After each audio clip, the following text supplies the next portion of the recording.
good afternoon, everyone, to our next sort of fourth talk of today. I'm really happy to welcome Alex Dunn from Stanford University. So Alex is an associate professor in the Department of Chemical Engineering at Stanford, and he's done fantastic work on different aspects of mechanobiology, I think spanning from single molecules to cells and even tissue, right? So you're just covering everything, Alex, which is very good. So Alex got his PhD in Caltech, and then moved as a postdoc with James Pudig in Stanford. And his lab, as I was saying, is trying to deal with different techniques, different approaches to deal with different aspects of maybe focal adhesions you want to tell us today, but I'm not sure, on different aspects of how cells regulate their attachment to substrate and interactions to each other. He's been having different prizes from the Burroughs Wellcome at the beginning of his career, but also as different NIH grants and HHMIs. So it's a big pleasure for me, Alex, that you're giving this talk here. I'm sure everyone's gonna enjoy. So hope that you were just telling me that you're gonna be coming to the UK at some point soon. So I'll be very happy to show you around here. But in the meantime, the stage is yours, and thanks again for giving this talk to this audience. Oh, well, thank you so much for the invitation to be here. A talk like this makes me feel a small piece of connection to the scientific world that I miss so much. And as we were speaking earlier, I hope that we can all begin to reconnect in person soon. And it should go without saying that I'm quite honored to be included in this seminar series. I hope that the work that I present will be entertaining to all you all. Now, I apologize for not providing a abstract for today's talk. It turns out though that my strategic aim in that regard is useful, in that I have some late-breaking stories to share with you all that I think that, or I hope, you'll find interesting and entertaining. So the topic that I wish to discuss today is how cells break symmetry. And in the first two parts of the talk, it's a three-part talk, I'll talk about molecular scale symmetry breaking involving the actin cytoskeleton. And then in the last part of the talk, I'll present what is a bit of a departure for my lab, talking about a very unusual form of self-organization exhibited by apicomplexan parasites. All right, there we are. So before I launch into that, as mentioned, my lab does span some intellectual space, but all of it is tied together with understanding how tissues build themselves. This is the thing that's completely fascinated me.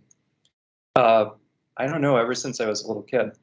And I'm fortunate that I have the opportunity with this research group to tackle this problem in a number of ways. So today I'll be talking about single molecule techniques for the most part, but the lab also uses cryo-electron tomography to visualize how cells are put together at the molecular scale. We do some work with stem cell biologists trying to understand, in this particular project, how stem cells interpret morphogen gradients to pattern tissues. We've worked at the tissue scale to explore how physics underlies the construction of multicellular tissues.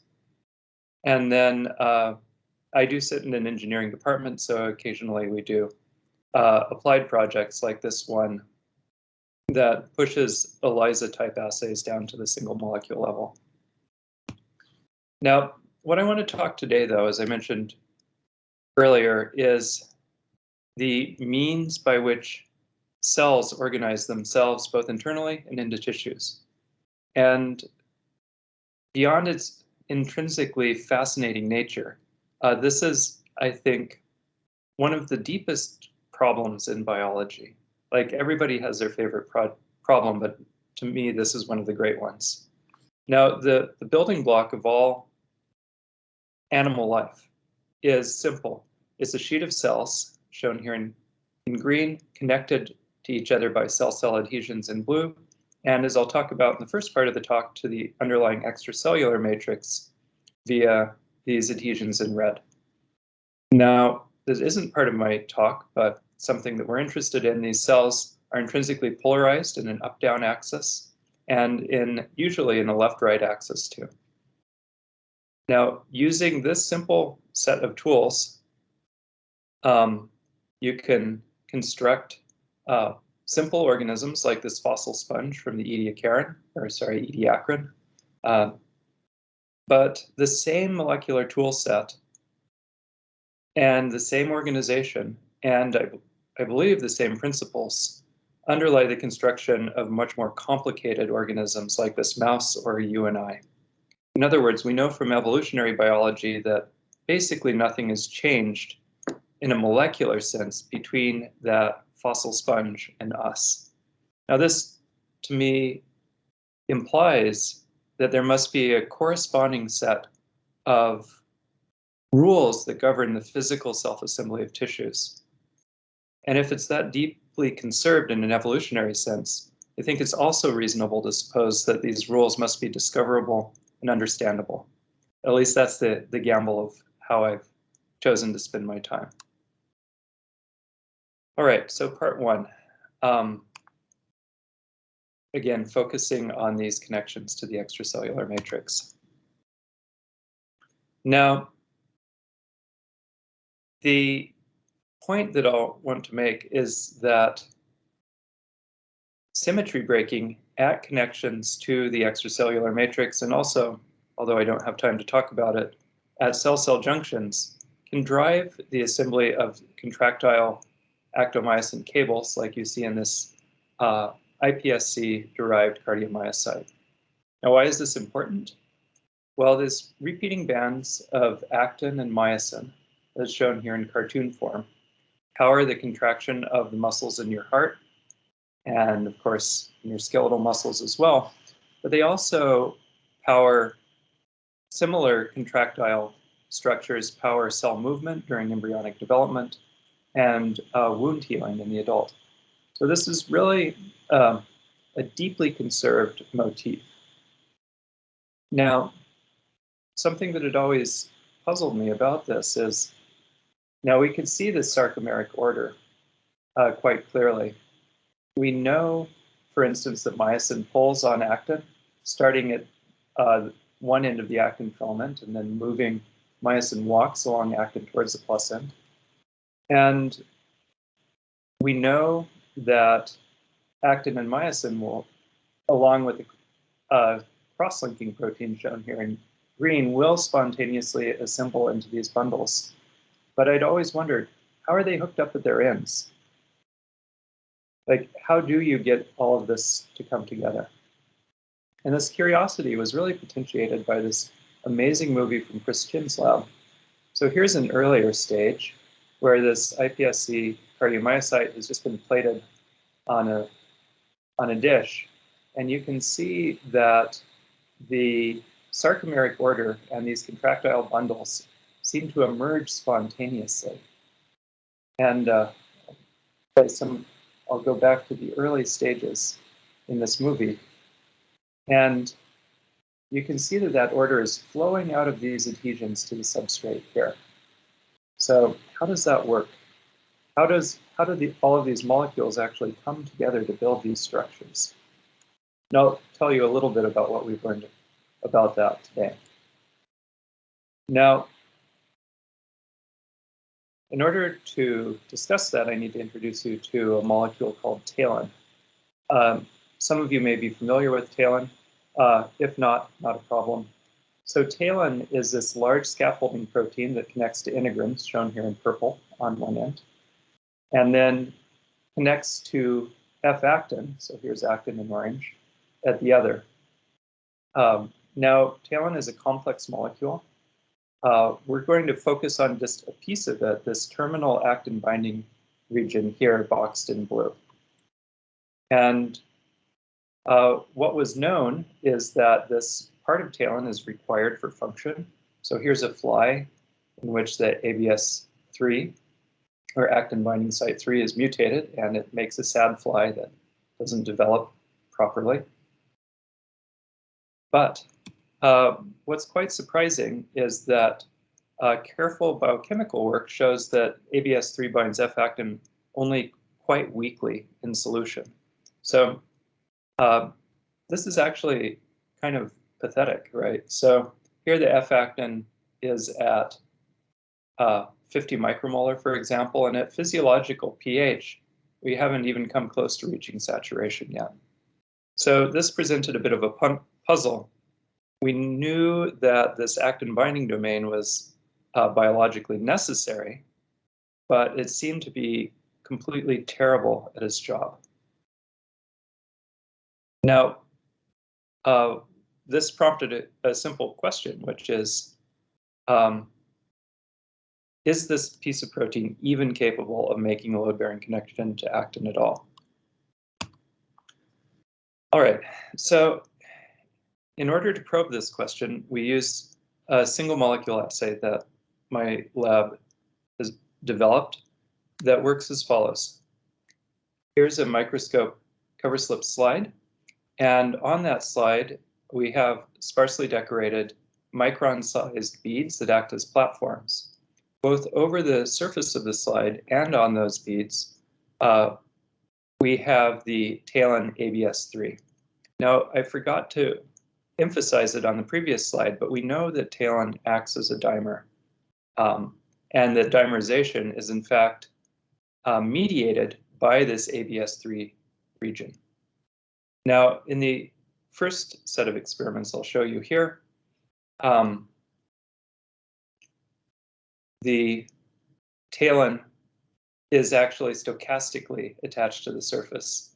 In some places, monomers, and then randomly, in a few places, dimers. Now, this talin can interact with an actin filament, shown here in blue. The actin filament is attached at either end to two optically trapped beads, here and here. Now, the microscope stage slides back and forth under the control of a piezo element. And if talin binds to actin while the microscope stage is moving, one of the two optically trapped beads is pulled out of the center of its trap, and we can measure the force on this bead with piconewton and millisecond accuracies.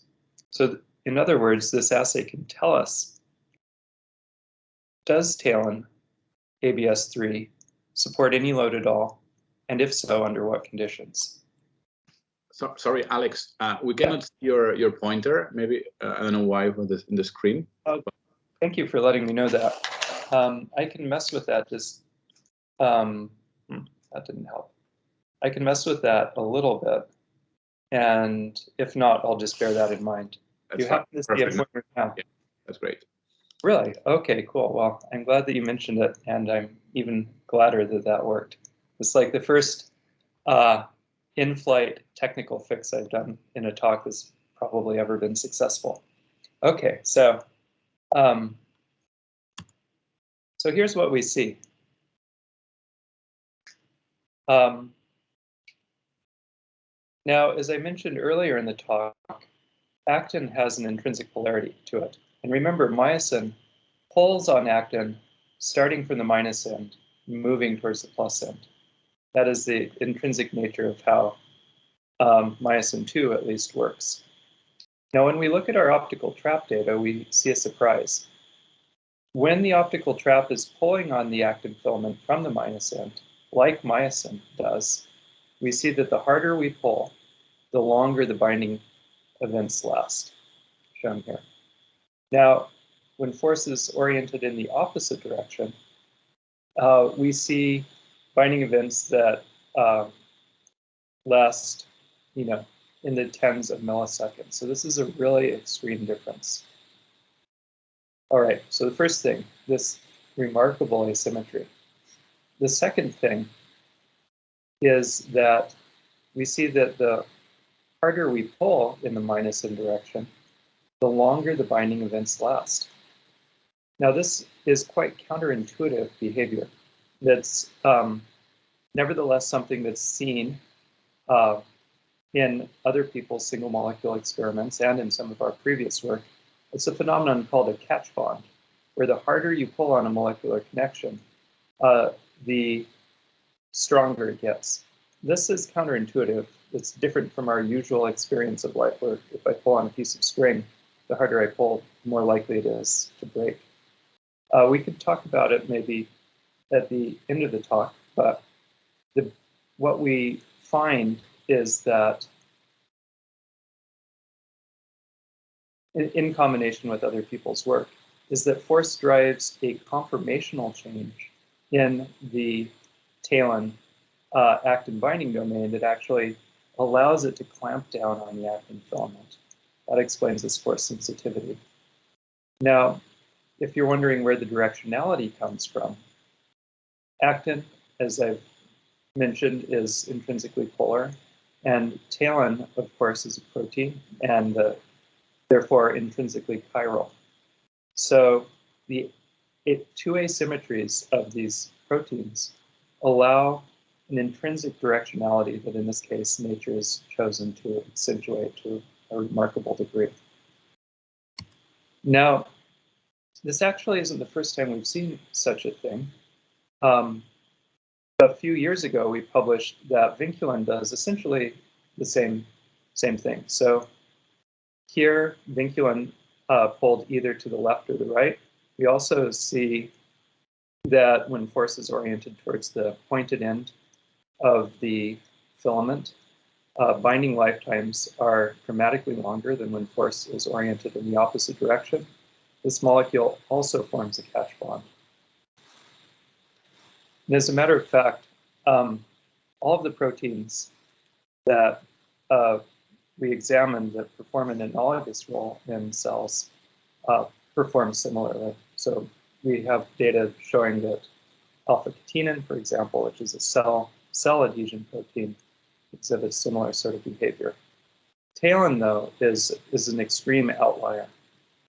So the differences in lifetime, we can't even accurately quantify, because at this point, about 15 piconewtons in magnitude, the actin filaments begin to snap. All right, so what's going on here? What we think is that talon is acting as a molecular antiate. And what I mean by that is that talon only anchors F-actin filaments if force is present, meaning you'll remember the binding lifetimes went up and up and up the harder you pulled, and only if force is oriented in the direction that one expects from myosin-based contraction. I didn't mention it earlier, but vinculin, that second protein that I mentioned, actually is recruited to these domains along the talon rod. So what we think is going on is that ABS3 makes this initial force-sensitive and directional interaction with F-actin, recruits vinculin to reinforce that connection. And as a result, the harder myosin pulls, the stronger this connection gets. The stronger this connection gets, the more oriented F-actin becomes, which makes myosin force generation more efficient. And as a result, the molecular asymmetries present here can drive the cellular level organization that you see here. Now, if you're curious about this story, it just came out in PNAS, so I'd encourage you to check that out. Now, I got a little bit greedy, and I wanted to present two unpublished stories for you today. So I'll move on to the next one of those, which is has to do with a different asymmetry that underlies the physics of membrane cortex attachment. Now, to emphasize what's going on here, I'll show you a movie of a neutrophil eating a bead that's nearly as big as it is. This is from a Dimbo lab some time ago. And what I want you to see is this cell undergoing this massive shape change as it eats this bead. Now, we know, of course, that what's driving this shape change is the actin cortex. And this is a different actin organization than what I was talking about earlier. Instead of these aligned actin bundles, here the actin is disorganized. And instead of being pinned down at either end, this actin meshwork is connected to the cell membrane. So what we have here is this really remarkable smart material, this contractile mesh of actin and myosin that allows the cell to undergo large changes in shape, generate force, and accomplish things like eating that bead. Now, what's interesting about that, well, there are many things that are interesting about that, but what was interesting about that to my lab was that in order for this to happen, the cell has to accomplish two things. First, actin and myosin must necessarily move relative to the membrane in order to change the cell shape. So we know that this can occur via either myosin, as we talked about earlier, and also due to actin polymerization. But at the same time, even as this dramatic movements occur, the actin has to remain stably attached somehow or other to the membrane. Here I'm showing these sort of generic cross-linkers. Because if that actomyosin mesh peels off, what you get is a membrane bleb, shown here. And sometimes cells do this on purpose, but in general, membrane detached from the actomyosin cortex is rather fragile, and this sets the cell up for membrane rupture and possible death. So the question that we were curious about is, how does the actin cortex maintain a dynamic and yet stable attachment to the cell membrane? Now, the default model had been that this must be accomplished by numerous weak and transient crosslinks that come on and off actin on a sort of millisecond timescale. That would allow actin to slide, at least in principle, relative to the membrane. Now, there are some possible drawbacks to this model, though. So one drawback is that the more connections you have here, the more molecular friction there will be. This imposes a sort of efficiency costs on the cell, but perhaps more importantly, tends to restrict the movement of the actin relative to the membrane, which is counter to what we're aiming for. Perhaps more fundamentally, any sort of avidity-based attachment will eventually fail under sustained load. You can think of this as a cartoon character hanging off the edge of the cliff as his fingers slowly detach one by one. So the avidity-based models for how this worked had always puzzled my lab a little bit.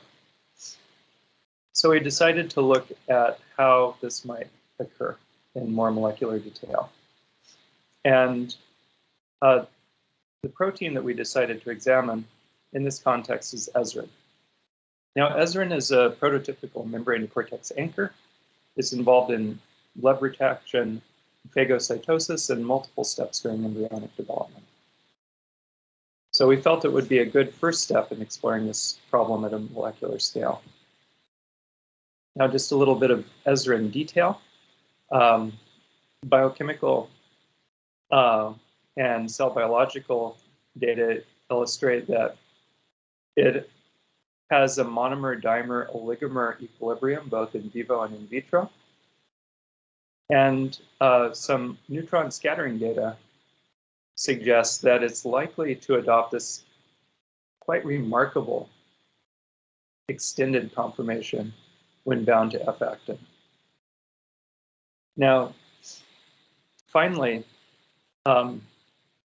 this isn't particularly important for the talk, but ezrin, in addition to its oligomerization, equilibrium also undergoes transformations between a closed, inactivated, and activated conformation driven by binding to the membrane lipid PIP2.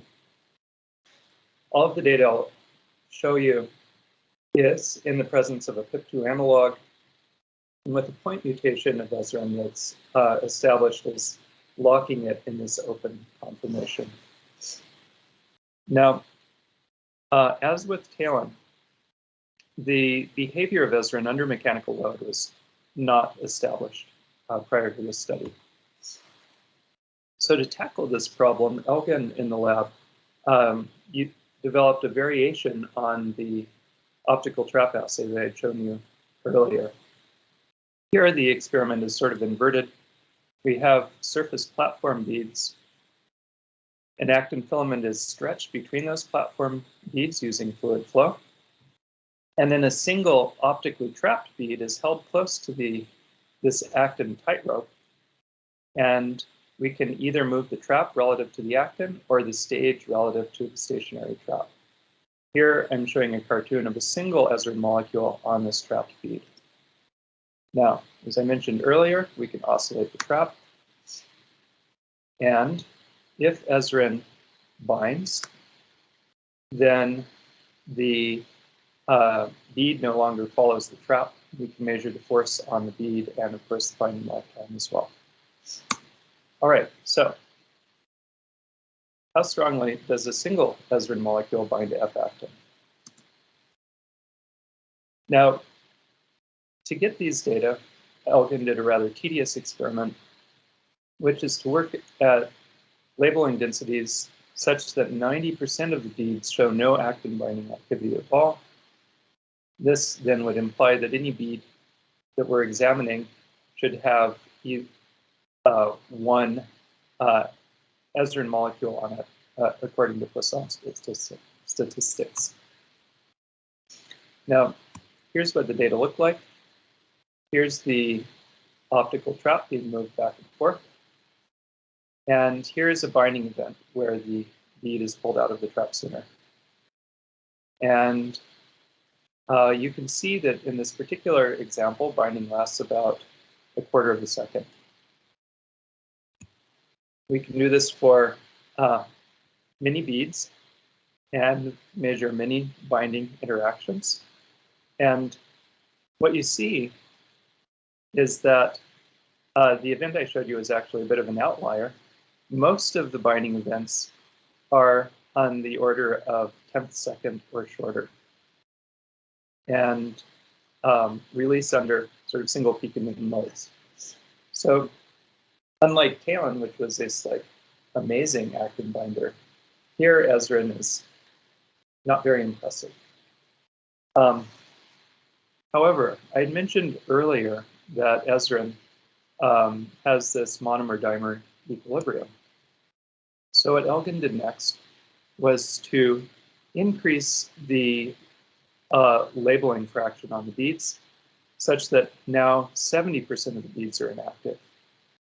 That would imply that a sort of single-digit percentage of beads should have 2 ezrin molecules on them. One possibility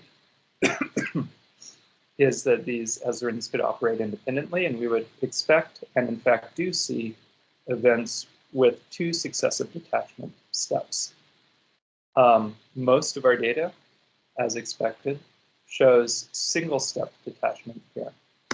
There's a third class of events that I want to tell you about that we believe reflects cooperative interactions between probably 2 ezrin molecules. So here's what those data look like. Now, here, Elgin has stepped the trap parallel to the actin filament and is now just waiting to see what happens. And what we see is remarkable and qualitatively different. So here's the trap step, dotted, and here's the force on the optically trapped bead. And you can see that it relaxes continuously back to zero force in this sort of pseudo-exponential way. And so this is not step-like, and it's instead more analogous to the motion of a cable car along a cable. In other words, it appears that the bead is sliding along the actin filament, mediated by a connection of multiple ezrins acting in concert. All right.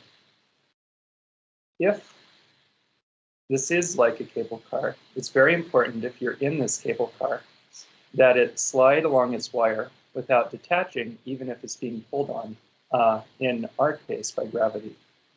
Here in this experiment, the prediction is that if we apply a constant orthogonal force while doing the same step, the orthogonal force should remain, even as the force parallel to the actin filament relaxes. That is indeed what we see. So in this experiment, Elgin steps simultaneously 1 piconewton along the filament and 2 piconewtons perpendicular to the filament. We see that the parallel force relaxes, and the orthogonal force remains constant until detachment. Now, I'd also like you to notice a second factor in these data, the time scale. So this attachment lasts about 7 seconds, which is orders of magnitude longer than the attachments that I showed you for single non-sliding ezrins. We wanted to understand this behavior better, and so Elgin performed a slight variation on the experiment, where this time the bead is held fixed and the stage is slid back and forth over micron distances. So here in black dotted line, you see the stage position going from 2000 to 0 nanometers. And in brown, you see the force on the bead. You can see that that force ramps up to a constant friction force, even as the bead slides along actin. We can do this at different stage velocities. And what we see is that the friction force increases with stage velocity, as would be expected for molecular scale friction, which can be modeled in various ways. Moreover, this friction, the relation between friction and velocity is consistent across multiple beads and multiple flow cells, which implies the presence of a defined sliding complex. Now, I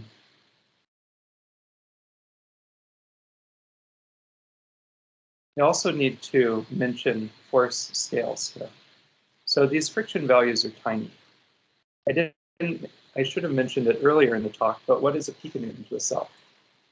So depending on who you ask in the circumstance, myosin 2 might generate between 2 and up to 8 piconewtons per myosin catalytic domain. We saw the talon anchored actin for tens of seconds under, let's say, 8 to 10 piconewtons of load, meaning, say, 2 to 4 myosins. Here we're seeing that the friction force under biologically relevant velocities is sub-piconewton. Now, and as I had mentioned earlier, the homogeneity in these data imply that the complex that's mediating this behavior is some defined thing rather than the aggregate result of statistically determined number of ezrins. Now, if this is a defined sliding complex, it should also behave in a defined way when subject to orthogonal load. So here, Elgin has grabbed a bead and is pulling it perpendicular to the actin filament. We see that the detachment kinetics under this circumstance follow single exponential kinetics, but extrapolating to a binding lifetime of about 80 seconds under zero load, and capable of anchoring orthogonal forces of 2 to 4 piconewtons, let's say. Again, on the scale of the forces generated by myosin. All right, so for this Ezrin talk, what have we learned? What I've shown you is that a defined complex, likely an Ezrin dimer, slides along F actin while supporting orthogonal load for tens of seconds. Now, this, we believe, allows the cytoskeleton to slide relative to the cell membrane while still generating the tension that drives cellular movement and force production, like in that phagocytosis movie that I showed you. Now, this result has us intrigued because Ezrin is just one of many linkers between the cell membrane and the actin cortex. It's interesting to speculate that sliding F actin anchors of the type I've discussed here may be a common cytoskeletal organizing element that we've just missed previously. Now, putting these two parts of the talk together, what I've talked about is two molecular scale asymmetries that we believe can help drive cytoskeletal self-assembly from molecules up. I just told you about a sliding anchor. And then in the first part of the talk, I told you about directional catch bonds that can seed asymmetry in the cytoskeleton to drive cell and even tissue level organization. Now, what has me excited about this problem is what else is out there. Every time my lab has looked using these sort of biophysical assays, we've discovered something more interesting than I could have imagined. And that's exciting because only a tiny fraction of the protein-protein interactions that construct a cell have been assayed biophysically. So my lab is excited to explore new protein domains and new molecular functions. And I hope that you all will be excited too, because there's so much to do here. Now,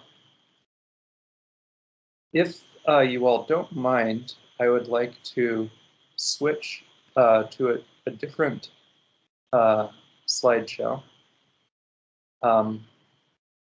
because I have another sort of surprise story to share with you all. And this involves just a little bit of fumbling around on my part. So bear with me. I'm not as adept with Teams as I really should be. I did practice, but it's still a bit new to me. All right, so hopefully you see this slide here. Please let me know if you do not. So for the last part of my talk, just very briefly, in 10 or 12 minutes, I'll tell you about evil parasites and math. And this is work done by Dr. Christina Heuschen in my lab. And this is work initiated by her in collaboration with John Boothroyd, who's a parasitologist here at Stanford, and Rob Phillips, a theorist, more or less theorist at Caltech. All right, so what kind of parasites and what kind of math? And probably I'll need to get my pointer going too. There we go. Perfect. All right, so Christina is quite passionate about finding the intersection between biophysics and human health. And it turns out that intersection is broader than one might imagine.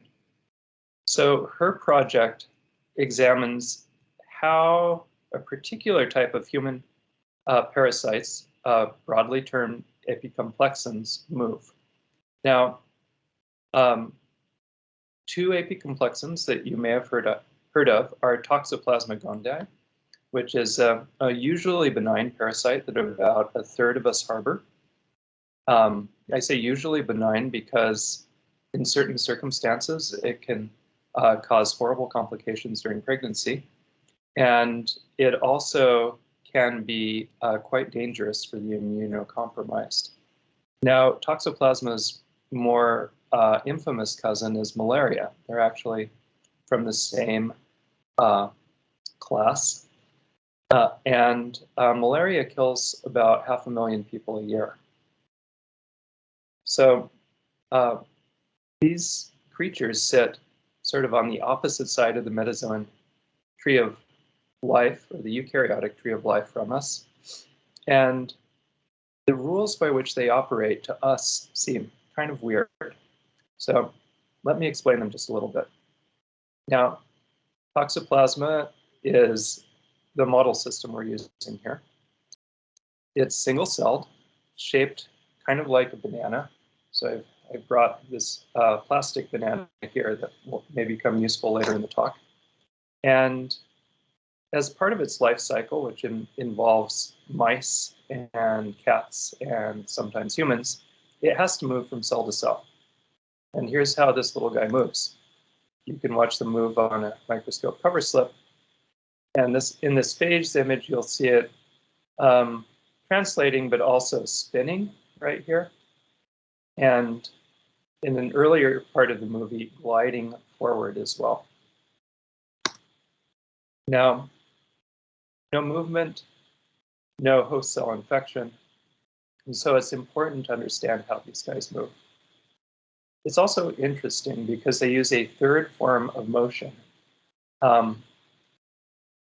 one that is distinct from the motile process that any cell in your body uses.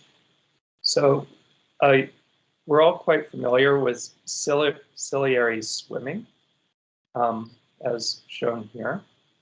And of course, many of us have studied how animal cells using amoeboid or mesenchymal crawling mechanisms.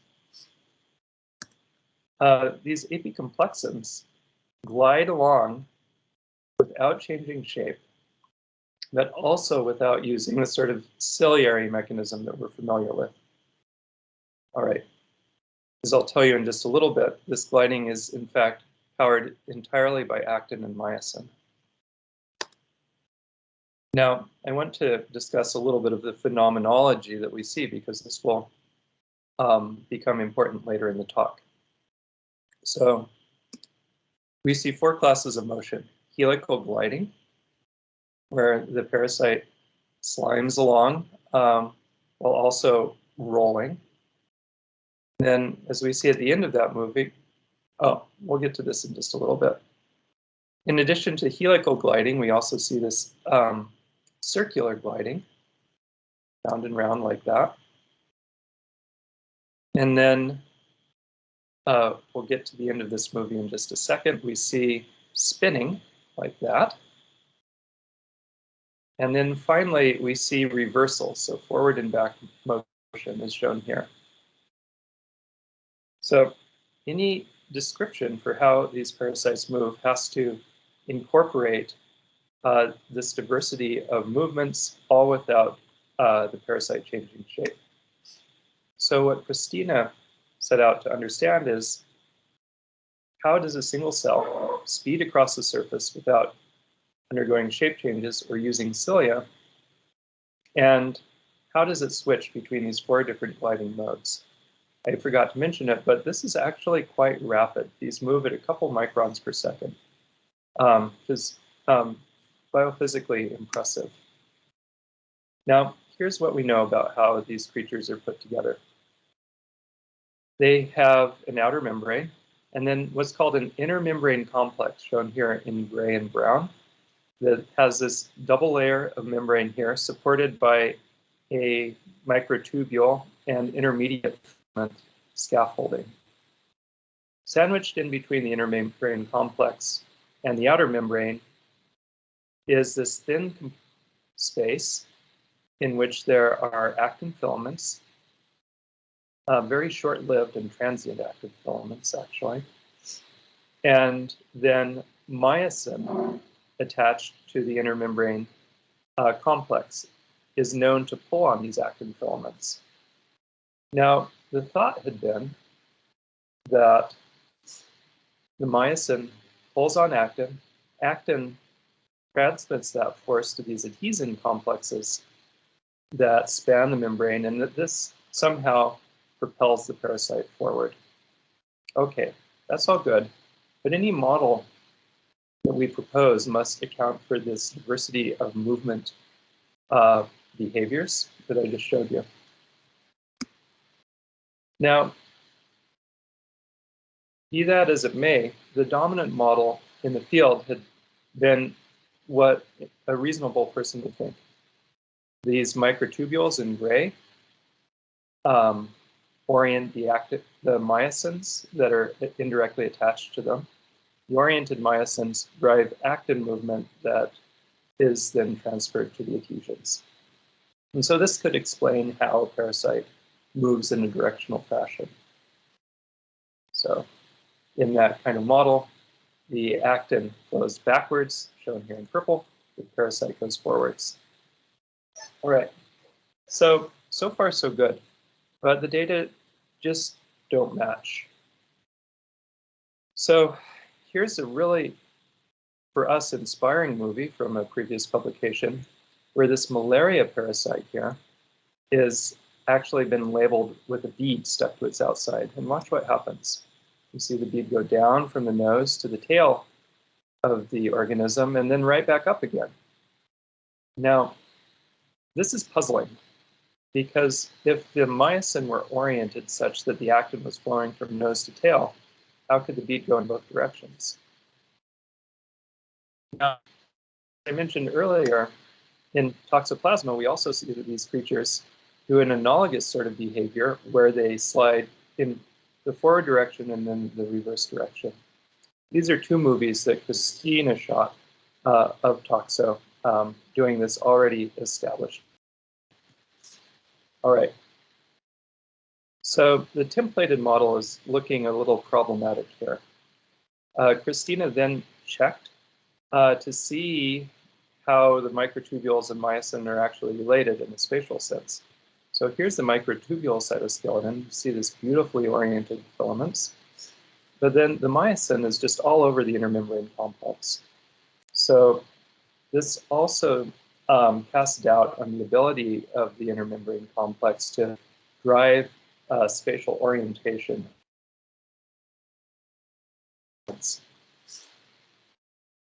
Now, we wanted to look and see how actin and possibly myosin move in these creatures. So here we see the outline of the parasite in purple, and then single fluorescently labeled myosin heads shown in blue.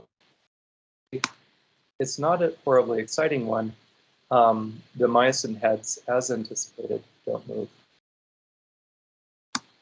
Now, actin shows quite a bit more diverse behaviors, and I'll show you three. There are actin filaments that are bound, shown here in B. There are some actin filaments that undergo diffusive movement, and then there's a subclass that undergoes directed motion. So here's the movie, and then I'll show you an example of a bound one there, a diffusing molecule up here, and then you may have caught it already, this directionally moving molecule that moves up the side of the parasite here. Now, if we quantify many such moving molecules, we see, to our considerable surprise, that first not to our surprise, they move at the anticipated velocity based on in vitro motility data from a previous publication. But to our surprise, they move both towards the animal's nose and tail with equal probability. All right, so what in the world is going on? Now, if there's no top-down organization that's dictating the movement of these actin filaments, a reasonable guess might be that the F-actin is in fact organizing itself. We're inspired by data, for example, this in vitro reconstitution from Andreas Bausch's lab, where a thick carpet of myosin on a slide translates actin filaments And there's no top-down organization here, but what emerges are these beautiful organized flow patterns on the tens of micron scale. This is simply because the actin filament is a long, thin rod, and they tend to want to align with each other if they're at sufficient density. So Christina set out to develop a model that could explain how actomyosin flows could potentially arise and self-organize in this creature. And for that, we needed the physics of the flowing actomyosin. And importantly, we needed to accurately model the geometric constraints imposed by the shape of the parasite. So I'll talk about the first factor.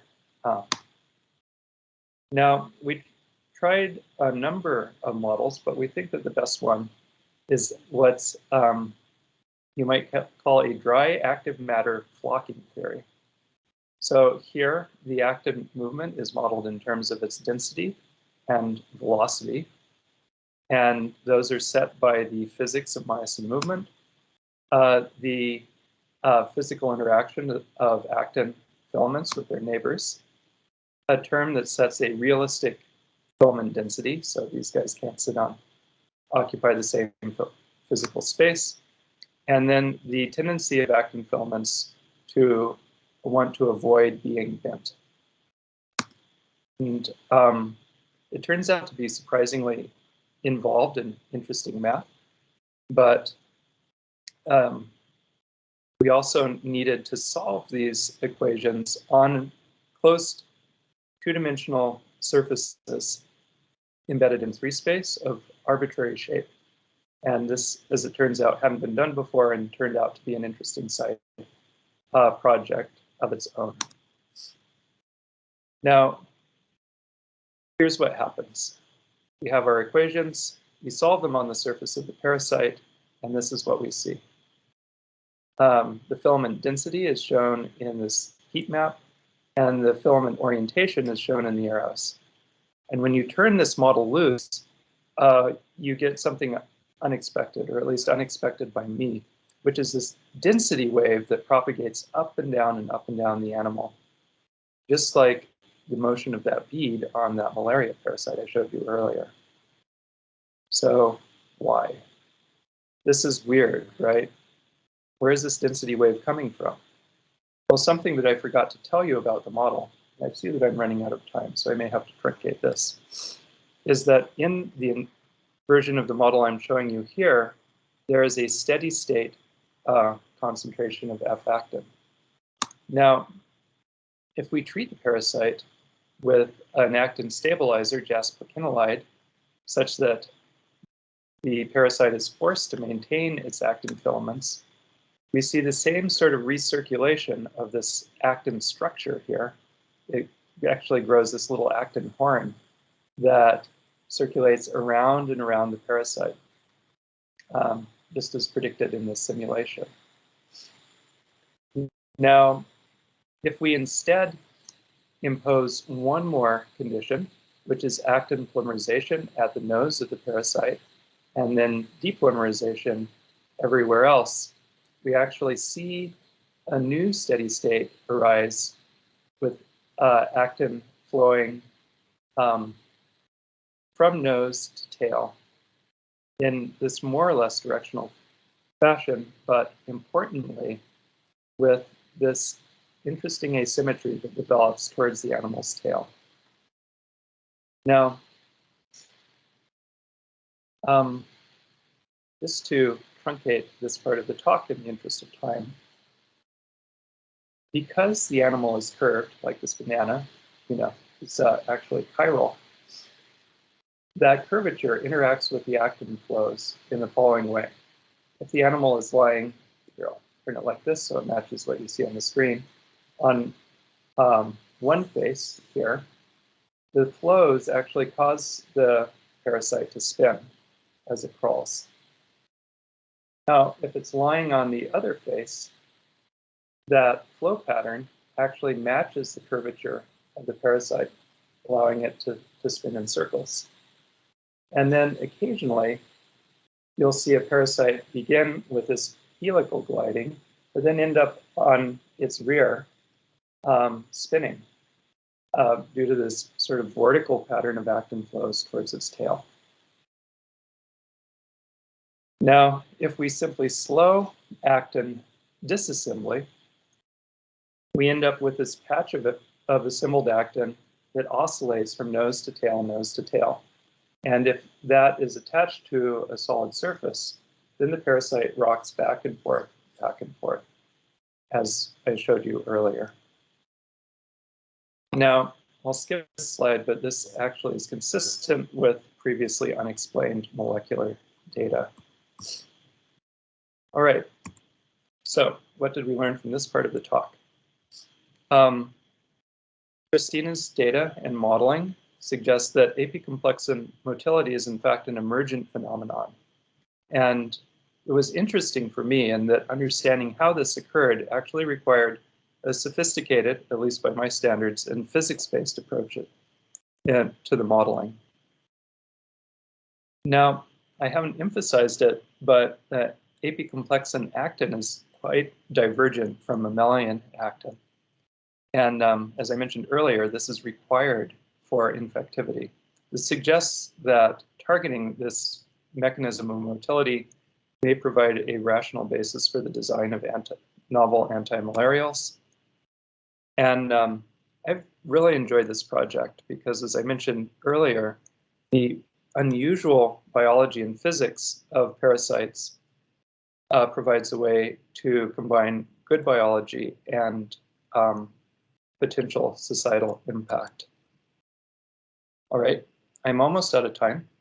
The Talon work that I started with was done by quite talented former graduate student, Liana. Elgin did all of the Ezrin work, and Christina did all of the toxoplasma work that I described to you. These are other members of the group to whom I'm indebted. These are my funding sources. And of course, thank you all again for listening to my talk. Delighted to virtually be here and happy to answer any questions you may have. Thank you so much, Alex. That was a great talk, unexpected. So we have time for a few questions. So if you just want to raise your hand online. Oh. Anyone?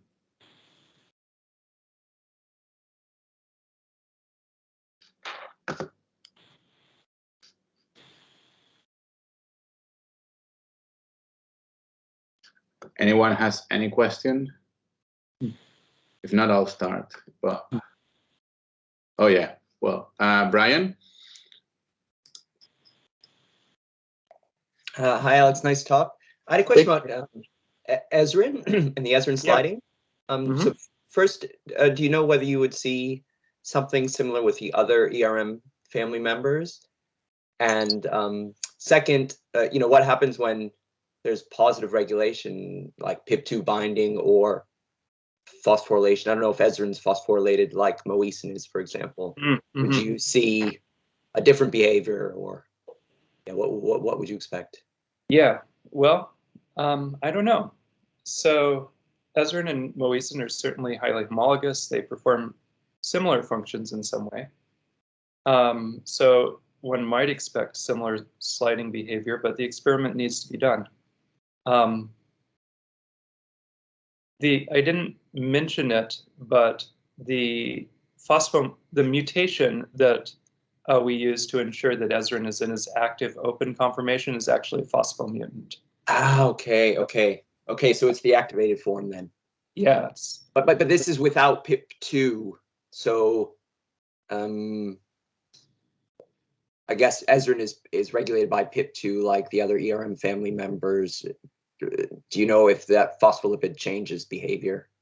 Well, I don't know if it changes behavior, but the reason is because Elgin actually did include a PIP2 analog in all of his experiments. So it's a good point. The broader point is a good one, though. And I'm really curious to explore all of these things. Yeah. Unfortunately, Elgin is of the opinion that he should graduate, and I have no argument against that. So there's a lot to do in this space. Thank you. Yeah, no problem.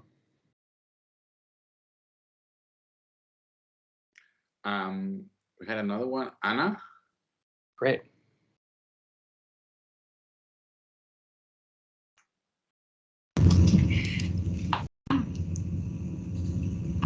Hello. Yeah. Very nice talk. Very nice whole parts. So I had a question also about Ezrin. Yeah. Probably it's related to Brian's question as well. So have you looked at different levels of PEEP2? How, for example, depending on maybe concentration, you would see different results, or does it affect somehow the... Yeah, we haven't done any molecular dissection on this. And, very, very fortunately, the reviewers are not prodding us into that too much. But of course, I'm super curious because, you know, aside from PIP2, just for example, the way in which Ezrin interacts with actin, if you go by this neutron scattering data, is really unusual. It seems to completely unfold the actin binding domain and splay out along the actin filament. And I'm really curious to see, first of all, confirm that that's true using orthogonal methods, and then understand the sliding mechanism in the first place. So we know what it does, but not how. So again, there's a ton to do here. Okay, yeah. Perfect, thank you. And can I ask one more, or? Okay, yeah. So it's related to the apicomplexes, so the third part. Because I don't know if I missed this, probably. Because I think it's like the whole mechanism is super interesting. I just wanted to ask, how is the polymerization regulated within the cell?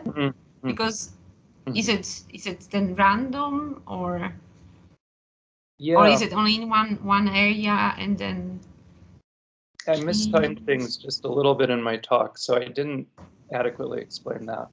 So the deal is that sort of cell biological experiments implicate toxoplasmoformin in catalyzing actin polymerization at the parasite nose. And then distributed throughout the parasite, we believe, are depolymerization factors, ADF covalents. Yeah. And the toxoactin is also really unusual in that it's hard in vitro to get it to polymerize at all. So you just breathe on the actin, it depolymerizes. And so we think that incredibly rapid actin polymerization is an important part, depolymerization is a critical part of making this whole system work.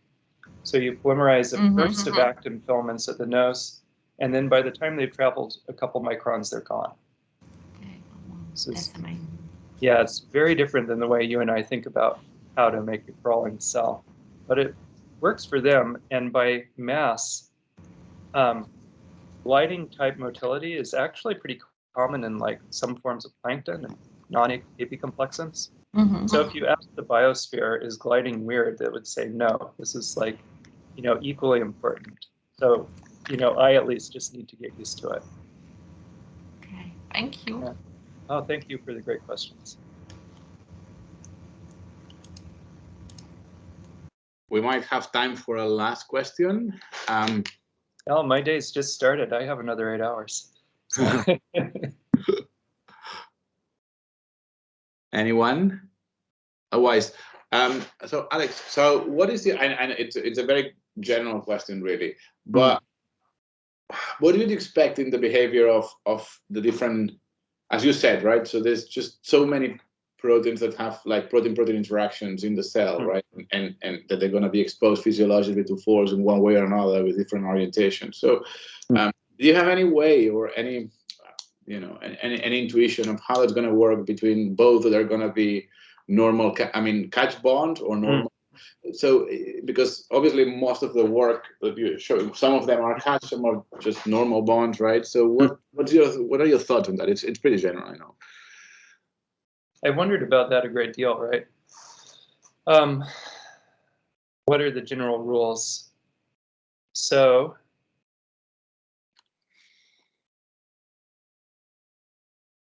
one thing that's not my lab's work, but work from Gian, showed that the connection between alpha-catenin and beta-catenin, which forms a physical linkage between cadherins in the actin cytoskeleton. Now that part of that linkage chain is a long-lived slip bond.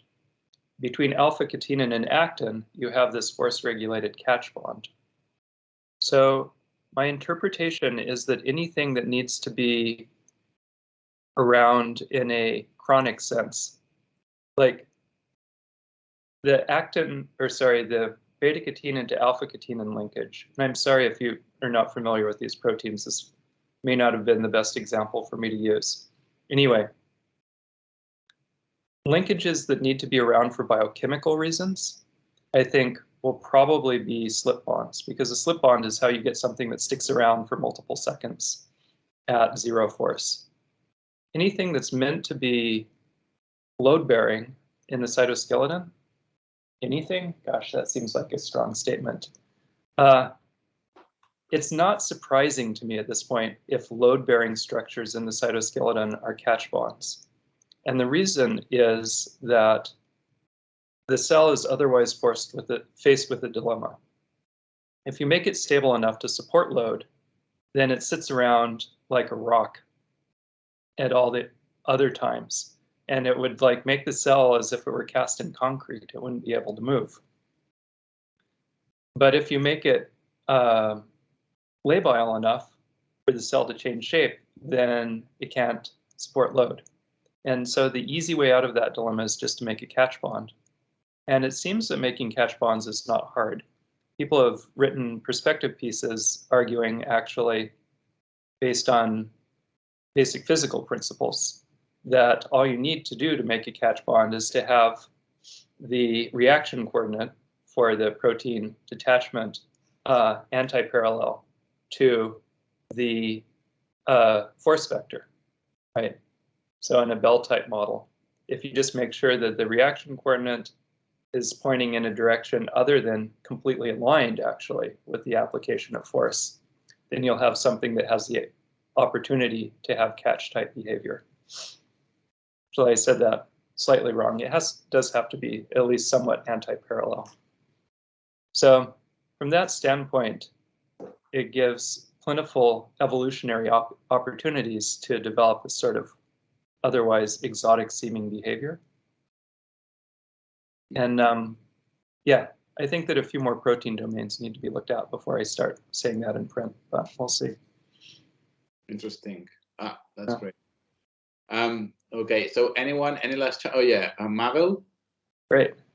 Hi, thank you for your talk. I was just curious, just kind of following on from that previous question. So I look at actin in the nucleus, and Great. I was wondering if we're kind of looking at the possible mechanotransduction, but then also mechanosensory impact of actin in the nucleus, and whether you think that catch bonds therefore might exist there, either kind of linking to the inner nuclear membrane or other actin binding proteins in the nucleus.